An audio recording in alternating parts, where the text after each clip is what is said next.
Hi everyone, welcome to Val's Tales. I'm Val Portelli, writer of these stories. I'm Val's sister, Wendy Walker, and I'm the narrator. And Wendy's daughter Jazz is our producer. Every fortnight, we'll bring you a new story. Sometimes funny, sometimes sad, always thought-provoking. Settle down, the story is about to start. If you've ever been house hunting, have you ever wondered why one property didn't feel right while another was welcoming? Perhaps inanimate objects have feelings too.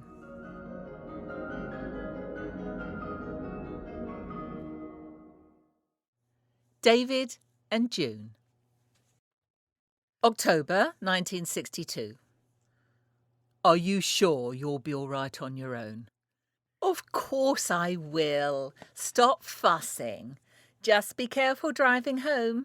You know what you're like after a few beers, and these country lanes aren't very forgiving. Now get off and leave me in peace.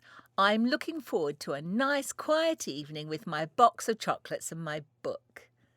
Try not to wake me when you get back. Have a good time. I'll see you later. Once David had left, June closed the curtains, made a pot of tea, and settled down to read, with her transistor radio quietly playing background music to keep her company. At 10 o'clock, she stretched and put the kettle on again to make a hot chocolate drink to take up to bed. Walking over to the window, she gazed out at the darkness beyond. A mist had descended over the trees, and the new moon struggled to provide more than a thin shaft of light. She shivered as she returned to the warmth of the electric fire, thankful for that small luxury, but dreading the thought of going upstairs to the cold bedroom. When David had first suggested moving to this cottage in the middle of nowhere, she had been against the idea. At heart, June was a town girl who loved having a short commute to work and restaurants and shops within walking distance, so had never learned to drive. Her husband had been brought up on a farm and found the four walls of an office environment restricting, but compromised by attending his allotment every weekend. The crunch came when David's employers decided to relocate. The couple presumed other jobs would be easily available, so decided to stay where they were, but the loss of the rent subsidy perk on their flat made a big difference to their finances. David had been a sickly child, and his new job working long hours in all weathers as a labourer soon played havoc with his health. For a while they survived on June's income, but gradually their overdraft became a matter of concern, and they considered moving to a cheaper area. The inheritance of the property from an elderly relative appeared to be the answer to their prayers, but being so remote, it proved difficult to sell. "Oh, just smell that fresh country air," David said as they first viewed it on a beautiful summer's day. "Yes, it does look pretty," June replied. "Very chocolate box. But I haven't seen a bus stop for miles. Let's see what it's like inside." "We could have central heating installed for the winter, and you could learn to drive. These roads are not like in London. There's hardly any traffic. And with no rent to pay, we could get ourselves straight in no time. What do you think?"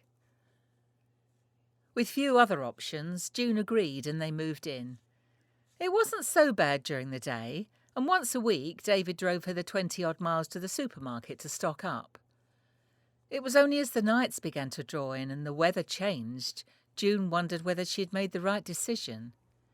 This was the first time she'd been on her own after dark, but she was determined to show David she could cope. He'd been stuck by her side for weeks and deserved the odd night out to meet a friend who was visiting the area. It would only be for a few hours, and he'd promised to be home as soon as the pub shut. What was that? Oh, only an ancient floorboard settling. Perhaps she would stay down here where it was warmer and wait for him to come in. Picking up her book again, she settled herself in the easy chair with a blanket over her legs and was soon fast asleep. She woke to hear the old-fashioned grandfather clock chiming 12 and a burst of static from the black and white TV in the corner. Odd. She didn't remember turning it on. "A fatal accident occurred at the stroke of midnight tonight," the dulcet tones of the announcer said. It happened on Old Country Lane and is assumed the driver was distracted and smashed into the ancient oak as he lost control. Although the area is enjoyed by ramblers in the summer, the lane only leads to one cottage. We are closing down for tonight, but more news when we resume in the morning. Good night. June sat in shock. The Old Country Lane led to their cottage. But the clock had only just struck midnight. How could they have broadcast the news so quickly? Where was David? As a feeling of dread swept through her, she heard the sound of a key in the door. Ah, he was home. She must have been dreaming. But why had the room suddenly become icy cold? May 2020. Dave, it's so quaint, Jay said. She'd been christened June after her grandmother, but felt it was old-fashioned, so was known to everyone by her nickname. I admit it's a bit remote, but it'll be great not to have our ears blasted with traffic noise. I can have some peace to work on my book, and you can drive to work. It won't take long. Look at this garden. You can grow things to your heart's content. What do you think? Let's have a look inside before we make any decisions, Dave answered. Yes, it looks nice, but we haven't got the spare cash for extensive renovations. Dave was in two minds. The inheritance of their own home when funds were tight was welcome, but although he could do much of the basic work himself, if it was structurally unsound, it wouldn't be viable. The ancient key grated in the lock, but inside appeared spacious and inviting. We'd need to install central heating, he said as he went round tapping the walls to see if they were solid. I know, but don't forget it's been empty for years. It's bound to feel damp. Look at the back. That garden is bigger than the allotment you used to have. You could grow vegetables there and we could even live off the land. What do you say? It could be the answer to our prayers. OK, let's give it a try for, say, a year. If we can get through the winter, we can think about making it permanent. Yes! Jay punched the air in delight. Thank you, Grandma June. May you rest in peace. October 2020. Are you sure you'll be all right on your own? Stop fussing like an old mother hen and go and meet your friends. Just be careful driving home and don't drink too much. I know you're not likely to get breathalyzed out here in the wilderness, but these winding roads can be tricky. And be in by midnight, Cinderella. Will do. Love you. Jay grabbed her car keys, blew her husband a kiss, and set off for a night on the town. Although she loved living in the cottage, it was ages since she'd caught up with her friends, and she was looking forward to it.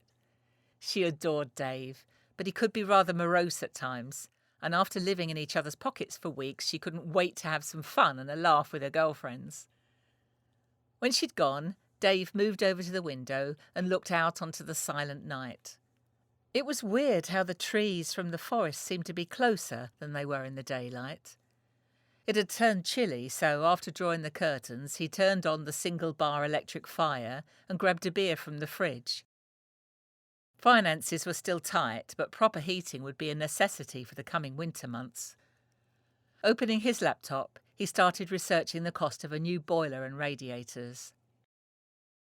The noise from the old grandfather clock startled him as it chimed 11. It was a beautifully carved antique which had come with the house, and he assumed it was valuable.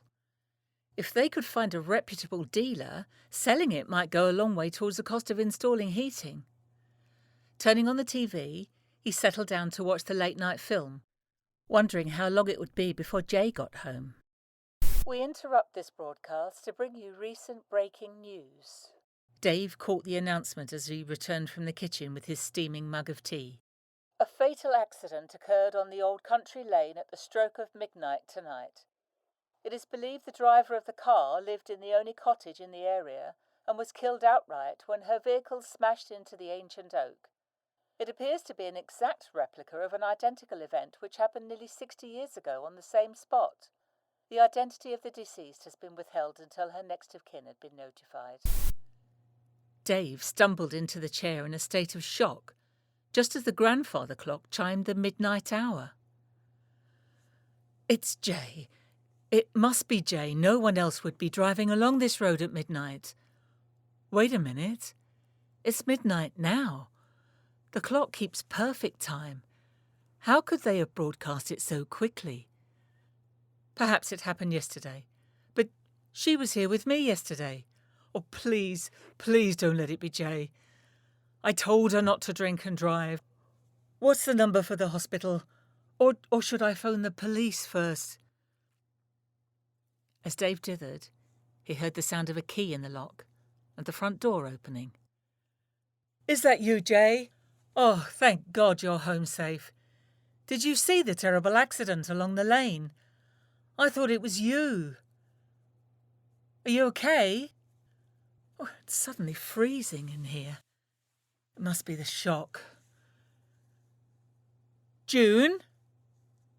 Speak to me.